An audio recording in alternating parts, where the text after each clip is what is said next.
We've grown up in the church and have always been somewhat involved in outreach. But how can we get involved in missions overseas? My name is Marianne. And I'm Lillian. We wanted to find out.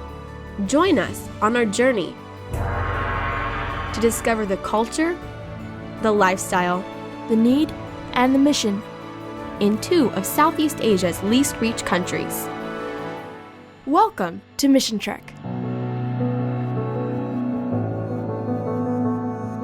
Hi, we're so glad to have you join us again. Today, we will be traveling to northern Thailand and learning more about God's Great Commission. In the last episode, we were in Bangkok recovering from jet lag and sampling some of the local culture. There's still a lot we want to see and do there, as well as some ministries we want to visit. But we'll come back to Bangkok later. Right now, we have a special opportunity that we don't want to miss in northern Thailand. So we're going to travel there by bus and visit the more rural part of the country. Yeah, on the way we'll be traveling through a large part of Thailand where there are absolutely no Seventh-day Adventists in the entire region. Wow!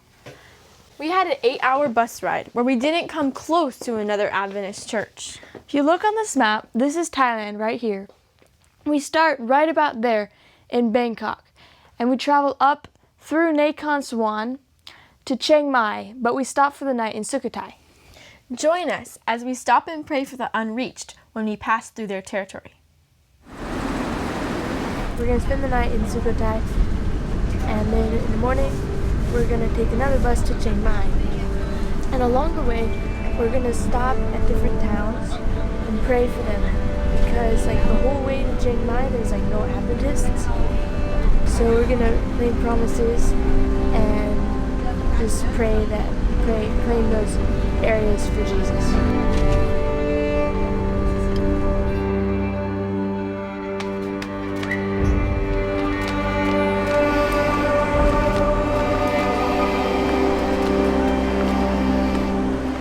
There's over 5 million people that live in this valley, and over the next 5 hours we will not even come within 100 miles of a single church plant. So we're claiming Joshua 1:3 that wherever you plant the sole of your foot, that have I already given unto you.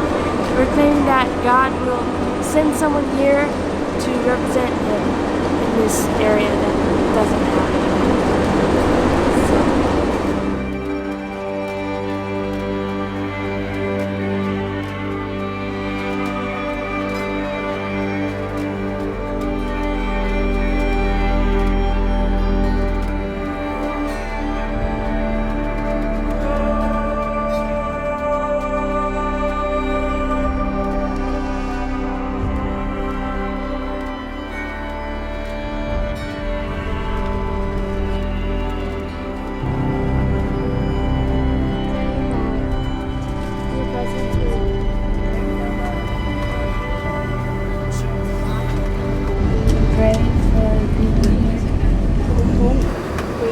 Knowing that you will hear and answer our prayer, and we love and thank you in your name, amen.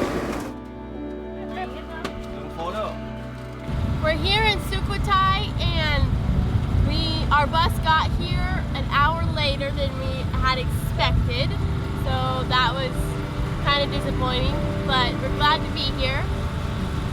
We don't really know where we're going, and we just want to be there because we're tired. But we don't know where we want to be. I don't know. We're going to a guest house to spend the night. It's about 10 o'clock. And yeah, everyone's exhausted. And they stuffed all of us in our stuff and all these little tiny tuk-tuk things. We have 3, and they're not quite like tuk-tuks. They're like a motorcycle with a song towel on the back. You'll find out what a song towel is later.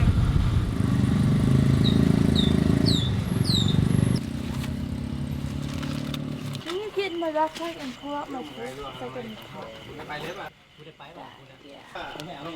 are you getting at? Passport, because apparently they need it to get a hotel room. Why are you fanning your face? There's a lot of mosquitoes here. I haven't noticed any. Oh, I've killed 2 since when you guys were going to get the room. Really? I haven't noticed any. Really? That's because they're all around me. The most dangerous animals, mosquitoes. So how come you're should not murder them all. fanning your face? Because they all like her. So she's the one we need to hang around. Oh, Yes. now nothing will hang around me. So it's 10:30 and we got our rooms. It's really nice. We're very happy that we have beds. So we're gonna use them now. So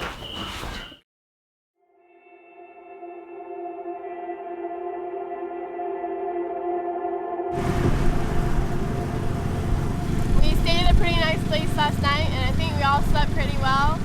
And it's a new morning, and we are hurrying to see some old ruins from the old Sukhothai. And we didn't really stop for breakfast, so because our bus got moved to leaving 2 hours earlier than we thought originally. So we're kind of just hurrying, but it should all be good.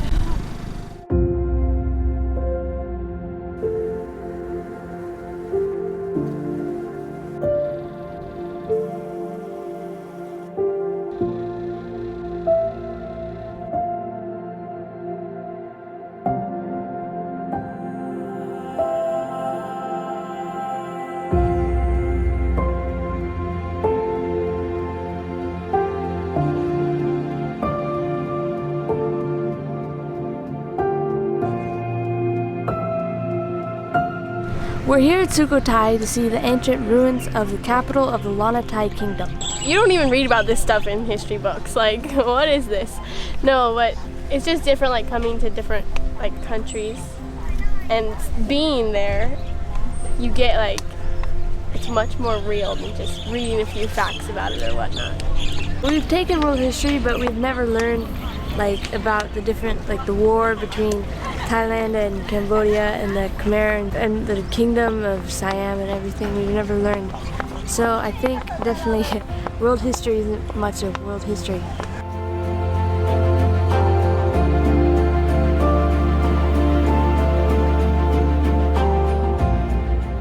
We found out that there are 193 ruins in this area. There are 26 temples. This one is the largest. And there's actually the ruins of a royal palace here as well, which I think is pretty cool.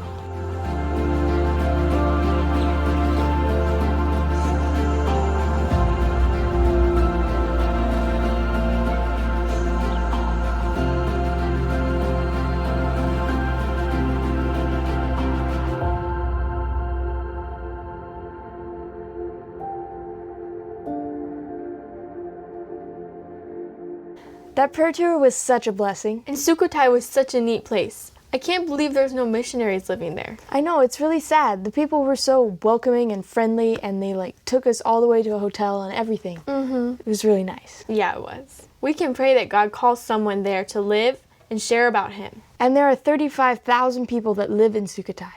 It's crazy to think that there are so many places where the people have never even had access to the Three Angels message. And there's 5 million precious Thai people living in that valley. So many opportunities for a young person to give their life in service to make a real difference. And at home, if you go to church, you can easily join others that act like, think, and talk like you. If you miss a Sabbath, you may be missed, but the church will go on without you. But if you go to a place like Sukhothai and start a church, you could open the door for so many people that wouldn't have that opportunity to have salvation otherwise.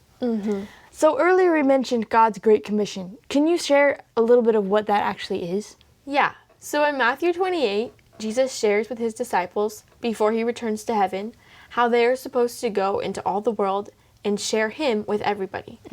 So that's what we call the Great Commission. Yes, it's the joyful task that we have to take the good news of His second coming to everyone. How exciting. We're learning a little bit of what it might be like to serve like that. But back to the trip. After spending the morning in Sukhothai, we took a bus the rest of the way to Chaing Mai, where we spent the night near the Adventist Academy there. There is a video production team nearby, sponsored by Jesus for Asia, that took us to a Lahu village. We also got to talk to them about their work. And at the end, we got to go visit a sticky waterfall.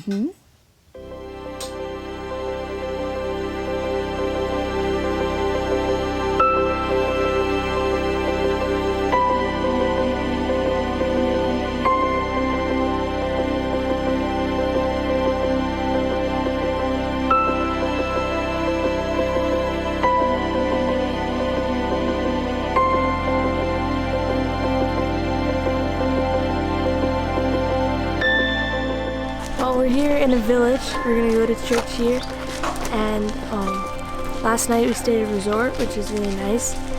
And then this morning we ate breakfast and drove here. So yeah, we'll see how it is.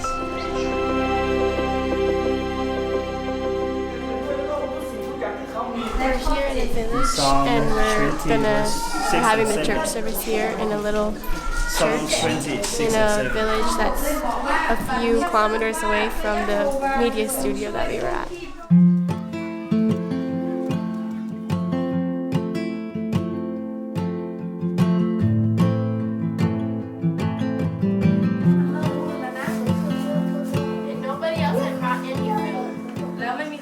The kids are so sweet, even though you can't talk to them directly, but they're just so cute.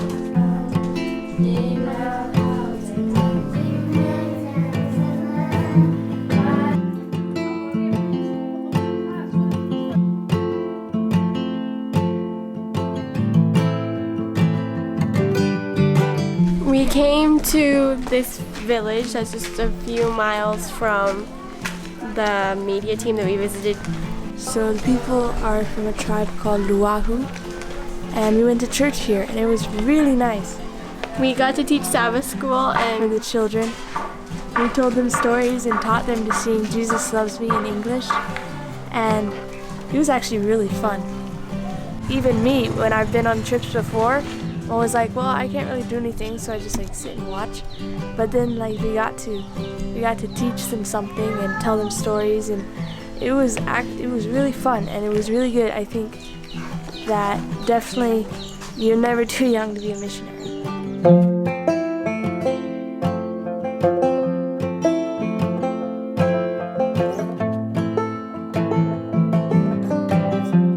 we're here in Chaing, Thailand with the Love for Asia media team, and we'll be interviewing each of the team members individually. We're starting with Daniel Bear. So, Mr. Bear, what do you do here at the Media Center? I'm the director of the team here, and I'm also IT, which is one of the reasons I first came here. What can I or others like me do to help you now or when we're older? Well, you could study media production and become TV show hosts or something like that, or you could bring awareness to what we're doing so that people know that the work we're doing and the support we need.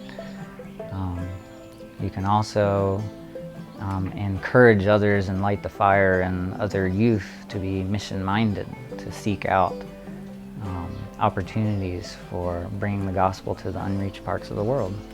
What are some differences between life for kids in America and life for kids here?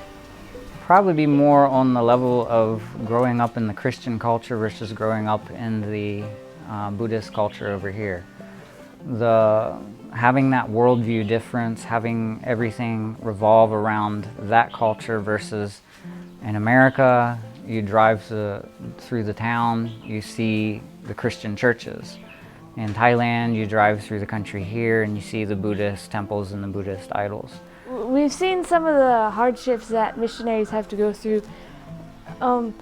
Considering those, like, why do you stay here? What keeps you here? When you think about what is life worth living for, you can live for yourself or you can live for your king. And for us to chase after the American dream of wealth and riches and all the possessions and things like that became tasteless. Whereas pursuing what Christ has to offer us, which is eternity with Him, with others, with the rest of humanity, and then being a part of that, bringing others to Christ, I mean, that was, to us, it was almost nothing to sacrifice, really. Right now we're going to introduce Gap and Frem. What do you guys do here? I work here as translator. So I'm an audio engineer and also help editing video. Why are you doing this? Like, why are you working here? I feel the call about 4 years ago, actually 5 years ago, while I'm working in the bar. I'm a musician. I'm playing and I'm praying. Lord, I want to serve you somehow. And even the song that I sing is good meaning, but the people that listen, they just drink and they're not really touched by the music. But I feel that God is calling me for some ministry, and then He opened door, and I'm here. What are some of the tribal religions like? Well, the belief here is kind of mixed with animist and Buddhism. Actually, they're not really go deep on Buddhism. For the tribe, they're really worshipping the evil spirit. They believe that because they live in the forest and they feel the needs of some power to protect them. Are there enough workers for God's kingdom? Well, I can say that it's never be enough. I'm a third generation, actually second generation from my parents as an Adventist. And even though my second generation as Adventist, I still feel more needs of materials and more good example. And it will be more need for the next generation to have more good example, good labor to prepare the ground, the field for God's work. So you've come into the work and been working for a few years here, and would you go back to your old life? Well, we've been honored to serve God in the ministry, and our life change when we see other lives change, and we feel this is a blessing. And if we stop, we just stop the blessing to others as well. So we would like to continue the life of blessing to people as long as we live. We also try to be blessings to those around us. Yes. Yeah, for my life, it changed a lot. Since I work here, I feel the call from God. Every day that we come here, and as I work as the translator, I can feel like the letter that I type, every word that will bring the blessing for the people, and they can understand more about Jesus and God, our Lord. Is it okay for a Christian to lie to people? For culture-wise, it is a way of showing respect to people, and it is not. I don't think it's a sinful to show your respect. In return, you receive respect back. But if you don't respect people, not even in Thai or other culture, what you will get back, right? You cannot get the respect back. Thank you very much. Right now we're here with Baba, and we're going to find out what she does here. What do you do here?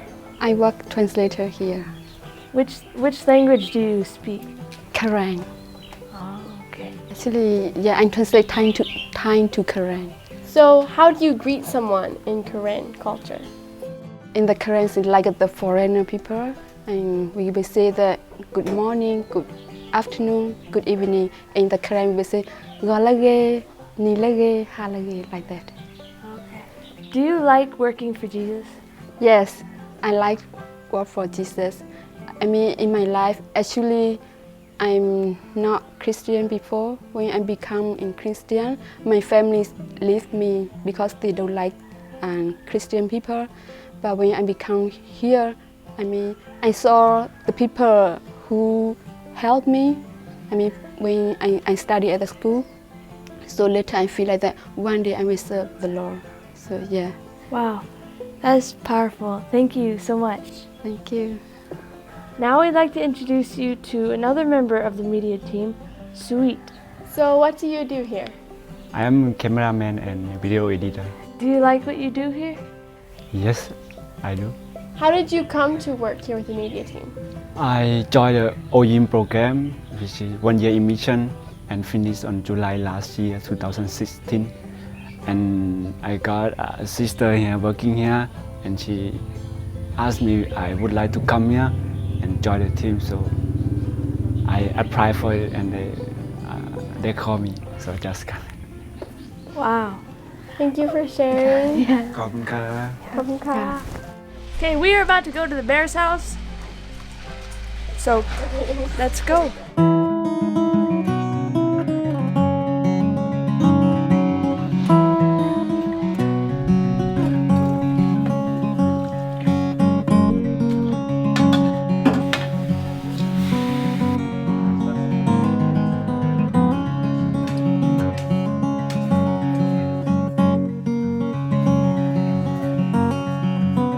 at the Bears house, and we were curious about what it's like living and doing life here in Thailand. So, why did you decide to move to Thailand? We came to Thailand after we had learned about the great need for missionaries, particularly in the 1040 window. And we met some missionaries and learned that they were working over here, and we felt impressed that God was calling us to come join them over here. So we know you have 3 pretty young children. What is it like raising them in a foreign country? Well, one of the things that I have to think about as a mom is sometimes I don't realize what they're afraid of. And one thing they were really afraid of was that people were talking and it sounded like they were just babbling. And that made them afraid. They didn't know what to think about it. And so learning the language has been really hard for them. That's very interesting. You don't think about things like that when you just live in America and you can understand what anybody's saying. Yeah. What are some of the ways that life is different here than in America? Our diet is different. We eat more rice. Rice 3 meals a day is not uncommon. So you have a variety of things. Do you think you'll ever live in America again?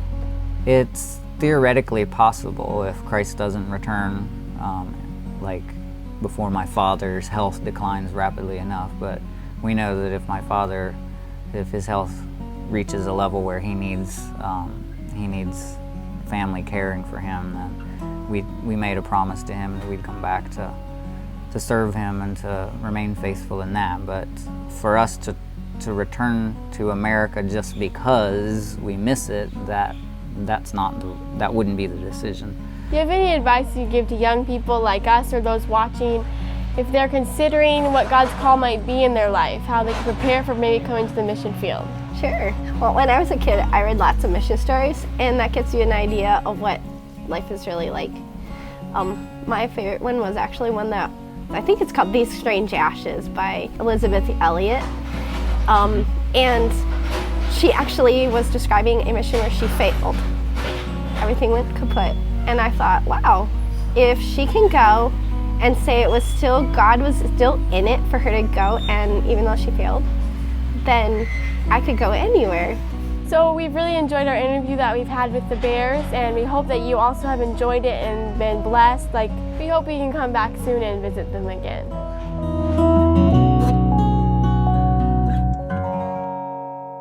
Hey! We are on our way to Namputchetsi.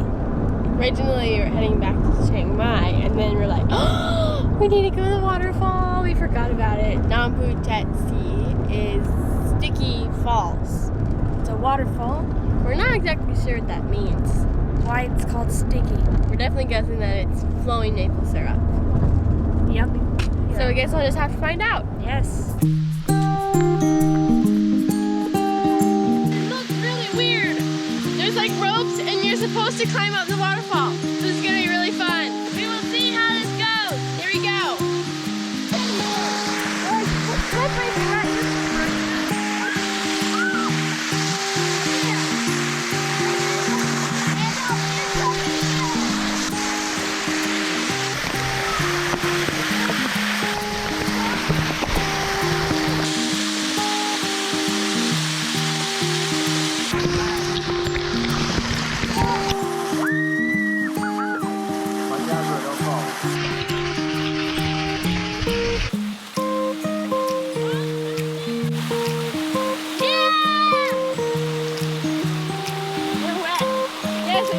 Fun, you guys? Yes! Oh my goodness, yes, it's the best! Woohoo!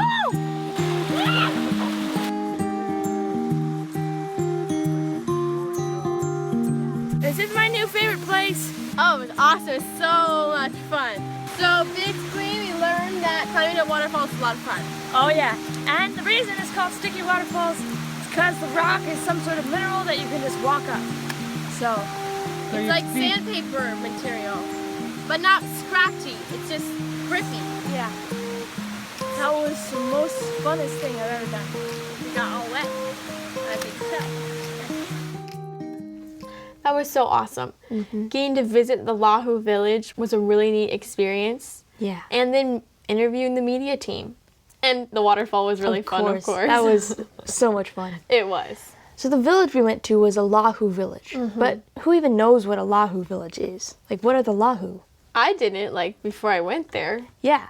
So we found this site on the computer where if you want to learn more about the Lahu and other unreached people groups, you can check it out.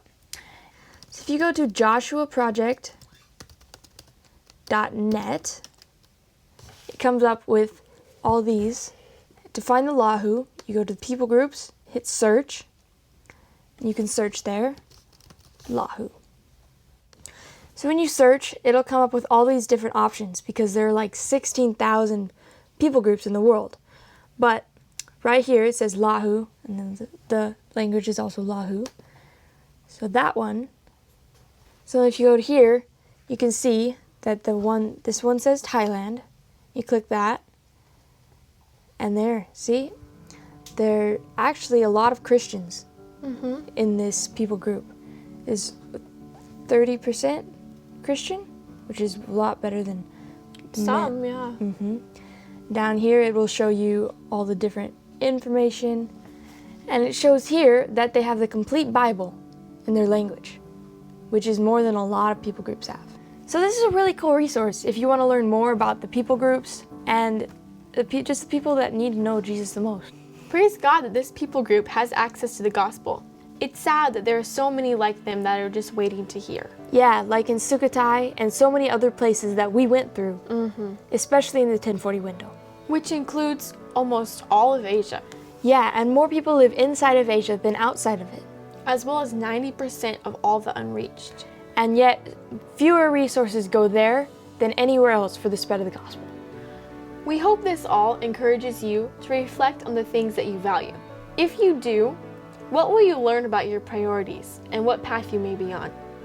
If you put God first, He will align everything else according to His will. Please pray for Asia and ask that the Lord will send laborers into His harvest. See you next time on Mission Trek.